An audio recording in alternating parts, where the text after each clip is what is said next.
Wow, look at this. 6 a.m. July 5th. Look how beautiful this is. Special shout out to everybody who said in my silent videos that they prefer that I talk. I appreciate that. I don't feel like talking right now and ruining everything. Look at this. Look. Listen. Is this the best time to rant about tackle? No annoying people yet. Just give it 2 hours. It'll be covered with annoying people and I will be in the mood to rant. Now guys, if you don't mind, I will listen to the birds chirping and test my new tackle. I bought one more Luvias ST SF. I have 2 of these little guys now. On this one I put red vine, so I can use it with the vine fort and the colors will kinda match. So that's a new reel with 1.7 pound ester. They didn't have the 2.1. This is the old reel, but I fixed the line roller. I put my grease inside, even though it didn't need my grease. If anything, now it turns slower because I put my grease, but it kept making this noise. Under load, it would make a metallic screeching noise. I couldn't take it, so I opened it, greased it. I fished it once already. The noise was gone, but I want to fish it again. Make sure it's good. This is where my heart is, folks. Fishing this kind of spot. Casting in front of the tree. You know, checking live scope just to make sure there is fish here, and then fish it myself. I fished a couple of lakes, big lakes recently. I'll put some videos. Very ugly fishing. Me being in the middle of the big water, you guys cannot see nothing. I'm looking at live scope, sniping fish on top of a brush. You can catch a limit of 12-inch crappie if you work hard all day, no problem. That's not where my heart is, in the middle of the big lake and looking down at live scope. I don't enjoy it, folks. Yeah, so far super silent and smooth operation. No, what the hell, there is no drag there. I'm so far from the drag. I guess we will be renting. Maybe that tree is extending a little further than I thought. Come on, give me back my Charlie Brewer. Lost it after just one fish. We'll retie, no worries. Let's try the other one, I guess.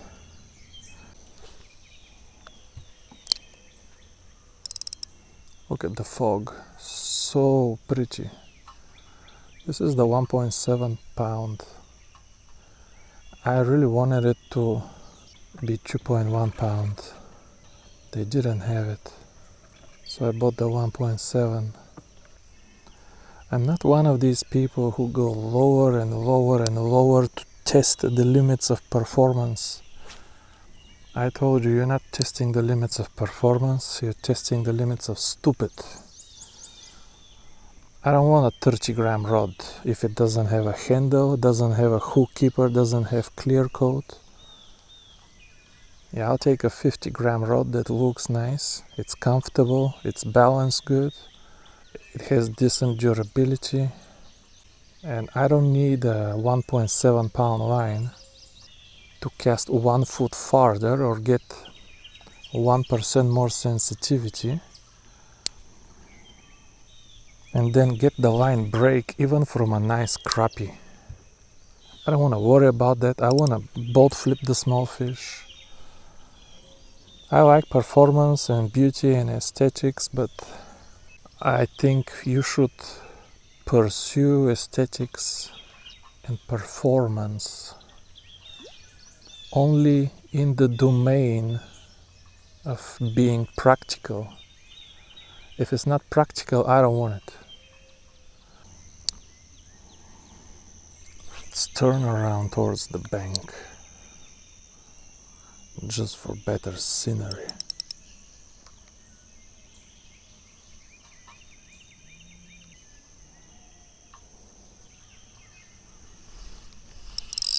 There's one fish. Now with the 1.7 pound, you don't know what you can boat flip. I guess we're gonna lose a few fish until we find the limit. Alright, we can still boat flip this guy. And they look so skinny when they're not spawning. This fish is just flat. That's not a short fish. He's got size. I'm just curious, folks. I'm gonna bump this fish just out of scholarly curiosity. 6 feet of water, but it doesn't show me the temperature. Somebody in Garmin decided to hell with water temperature. They don't need to see that. So now LiveScope doesn't show you water temperature. This fish is 8.5 inches, folks. That's incredible. This fish looks like nothing. Look at this. Touching. This fish is touching 8.5 inches. It's like a skinny piece of paper. Size is absolutely, length is absolutely not the way to measure bluegill or carp. Bluegill and carp need to be measured in weight. I caught 8.5 inch bluegill this spring in these big reservoirs that weighed like almost 1 pound.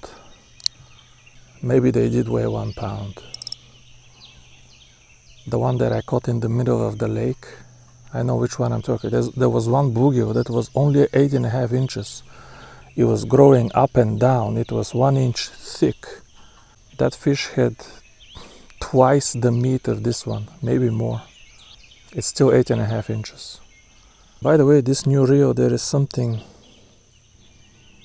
I don't know if the knob is a little bit too tight or the line roller, or just because it's brand new. But the one that I just fished and I broke off, it was easier to reel. Maybe it's just brand new reel. There's one more. Hey, this one has a bit of a head shake.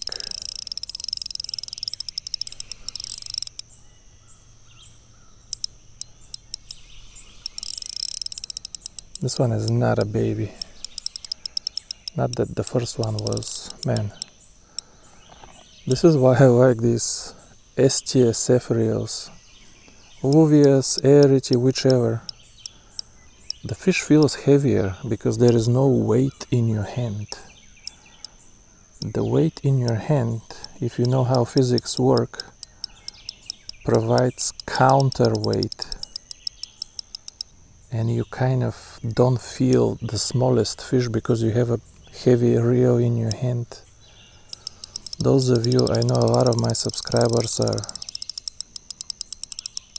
have guns, as I do. I don't know how to show you my gun collection. I have a beautiful gun collection. My gun collection is every bit as beautiful as my rod collection. For those of you who have seen my rod collection, every bit is beautiful. So anyway, the only reason I brought up those of you who have guns is, but shooting with a larger handgun, assuming you use the same ammo like 9mm, is actually more comfortable than shooting with a small handgun, like these large stainless steel Berettas. You can shoot with 9mm all day and it's so soft in your hand.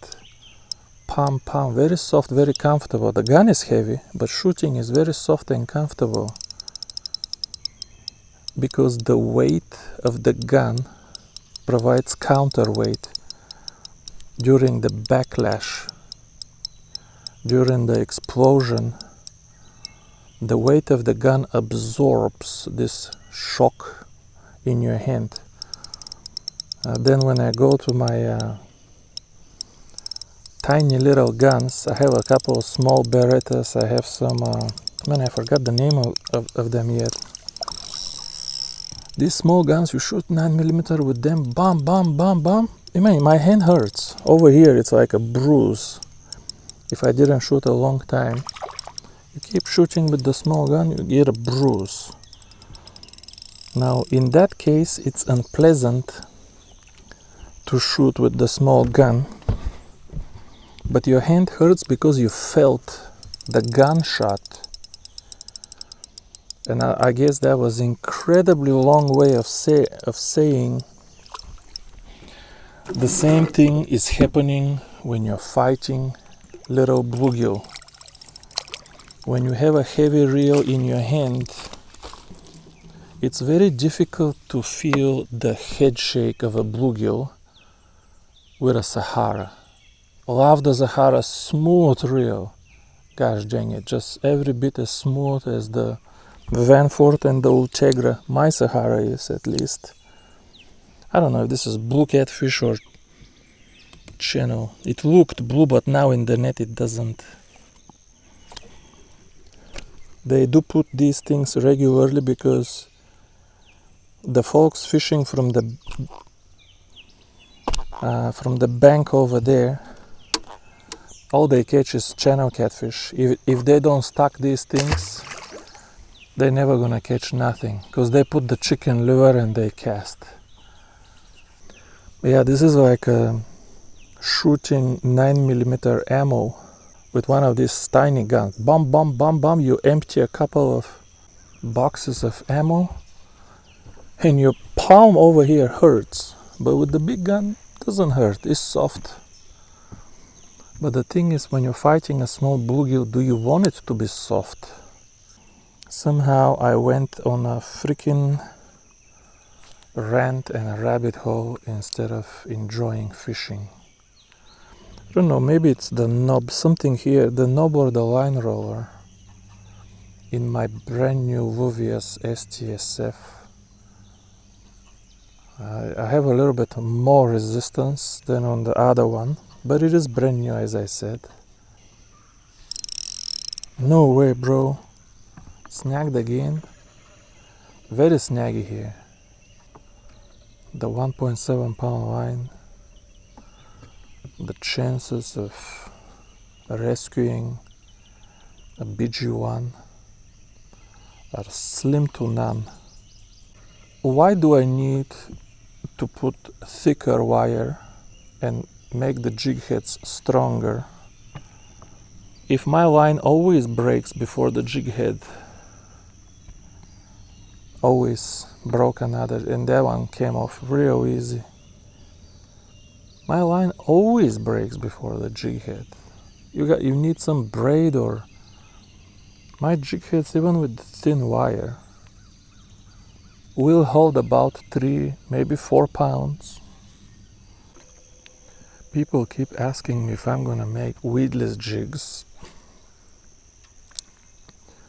You know, it's hard to make something that you don't use just by, you know, looking around and copying somebody else. How to make a weedless jig? What should I just copy Richard Gere and put the big nylon on top? I don't do that. And I can tell you, when you have a business, you'll find that a very risky strategy, because you have to order 5,000 of these things. What if they don't work? Who's gonna buy them? What if you didn't do it the right way? Maybe it looked like that. I personally, folks, do not need weedless jigs. I just don't need them. I know I break off, but I kind of know where I can break off, and I don't use my best jigs in snaggy waters. I just don't. I have less desirable jigs, jigs that kind of beat up or ugly. I fished them 3 times already, and next time I'm fishing a beautiful spot, I tie on a brand new jig. But I don't throw the old beat up jig. I keep them in these boxes. How did I get slime without catching a fish? This is a brand new leader. I just tied it on, and it had slime. And all of you have less desirable jigs. You can fish the cheaper jigs in snaggier waters, and you can fish the more expensive jigs in open water. But inherently, folks, if you use anything weedless, you're gonna lose a lot of bites. I don't want to hear it. Yeah, I did this, I didn't lose any bites. I used the 30 pound and the 40 pound and this, and what if you use the small EWG, those hooks for ultralight fishing? Everything works, and you will catch fish with everything. But don't tell me you're not gonna lose at least 50% of the bites. At least 50% EWG. How do you catch panfish with EWG? You need to compress. You need something with a good bite to compress the lure enough for the hook to go through. Crappie doesn't really have a good strong bite. Boogie will have a stronger bite, can clamp stronger than crappie actually.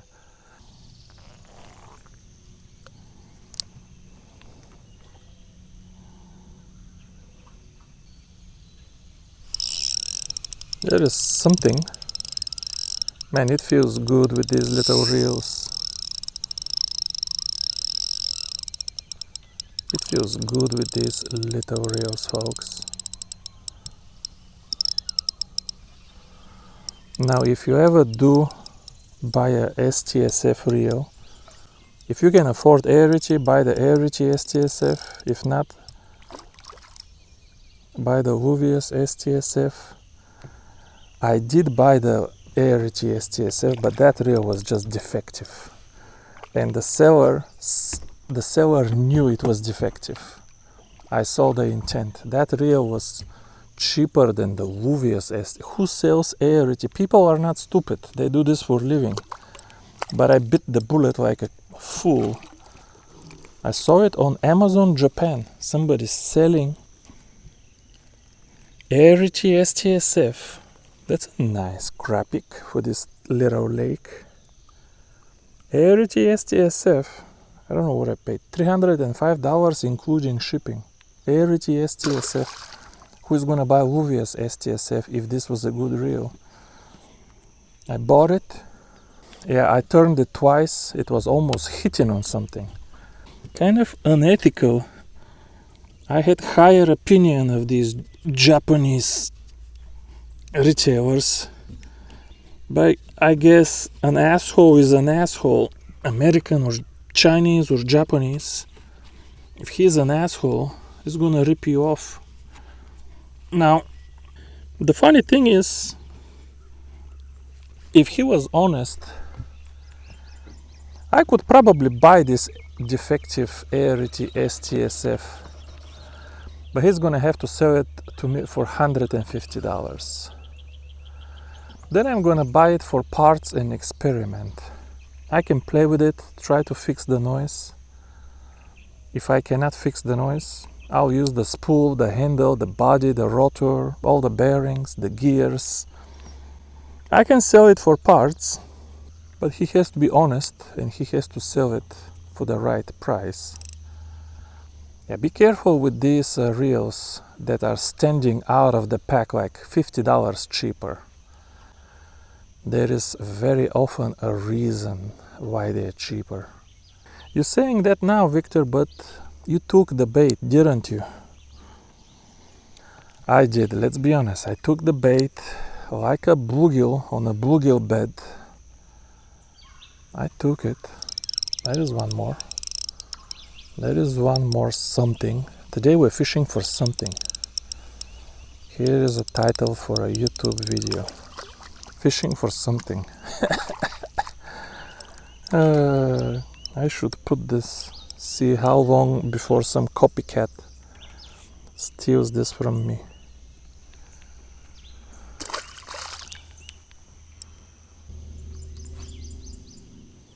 Man, terrible cast. The only way to get the direction 100% reliably ended up a fish anyway. Fishing for something. Today we're fishing for something, folks. The only way to get the direction reliably, like if I'm making money with this thing, is to cast overhead, just vertically like this, zip. Then you might not get the distance accurately, but you're sure gonna get the angle. I kind of flick it sideways like a bass angler, and it's comfy and it makes for a soft cast. It hits the water very softly. You just splash my camera. That's another good crappie, folks. We are already not doing too bad. This one ate it deep, but somehow I pulled it out with my finger without the goddamn dehooker. Gotta make a video how to dehook fish.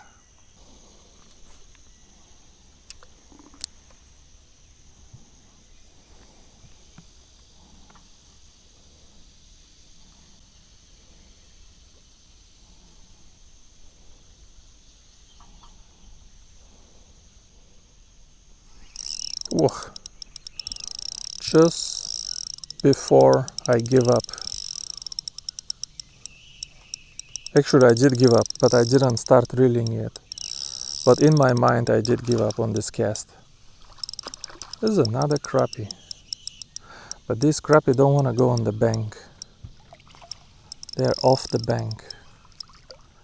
Even if you had access to the bank, I guess you could cast here. Yeah, it's not too far. Realistic fishing with his Hail Mary bobbers. Call them Hail Mary bobbers. These bobbers are like the fourth quarter. You have 5 seconds left. You have one more shot to save the game. Everybody in the red zone, go.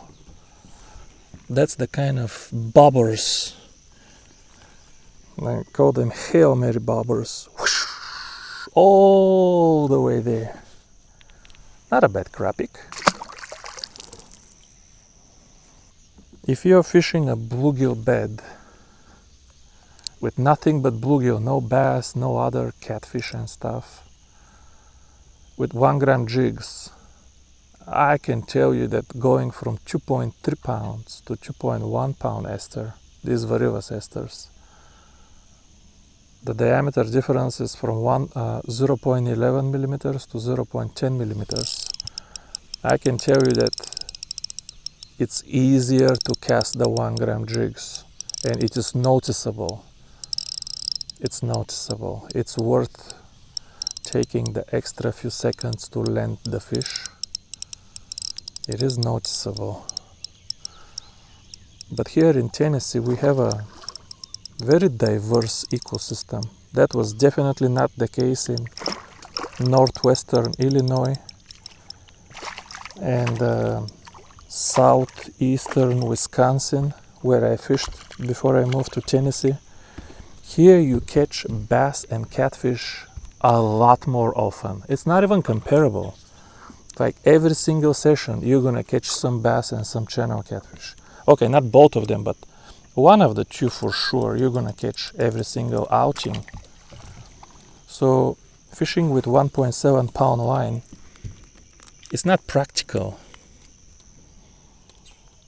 But where I lived initially, man, these are good healthy crappie. I know they're not big, but they're healthy.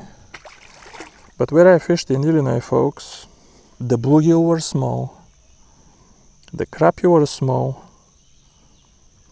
and I counted on the fingers of my two hands the bass that I would catch all year.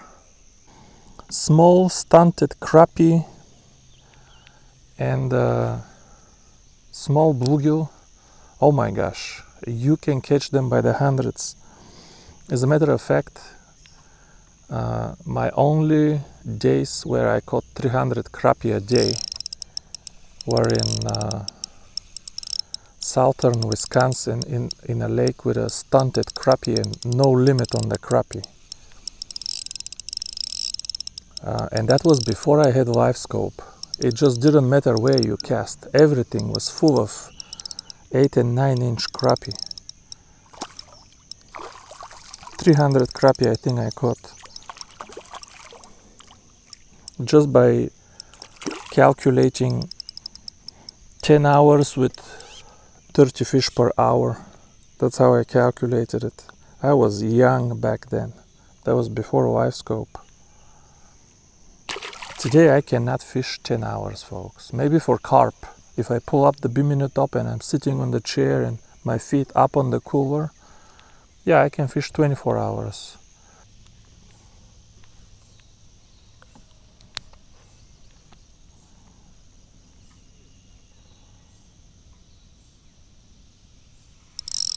Here's one more. Man, should I try to catch a few more? There is still some fish here, but the people behind me on the dock started talking and it kind of disrupts my peace, folks. Disrupts my peace. And also we caught kind of how many fish to put in a video. I hate doing 40-minute videos with nothing but panfish. Like how many bluegill and crappie to put in one video. I think I'm gonna call this video, folks. I'm not done fishing though. I wanna do something else, but I wanna go on the other side of the lake where there is no people. I'll have to fish deeper. Maybe even an ultralight mini drop shot rig. I do have one tied on. We'll see. Anyway, good session. I'll show you this one.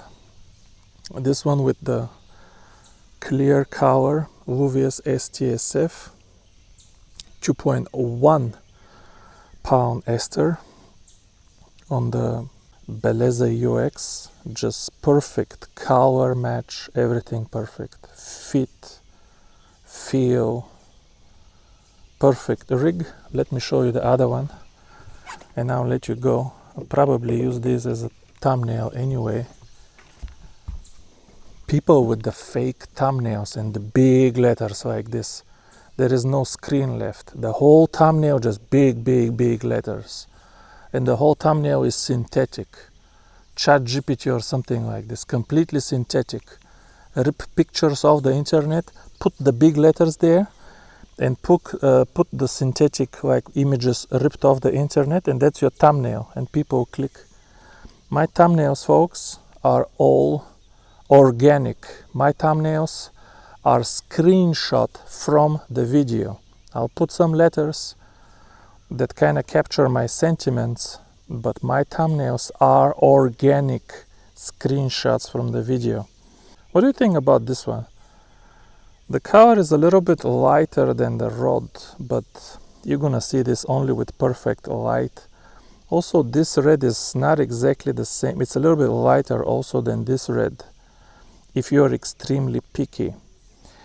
But if I put the clear color line here, the whole reel looks a little bit lighter and not a perfect match. But if I put the red color line, now this kind of passes the iFish filter, the iFish threshold for acceptable aesthetics. Now I can fish this all year without removing the reel from the rod. Thank you guys for watching. I'll see you soon. Bye bye.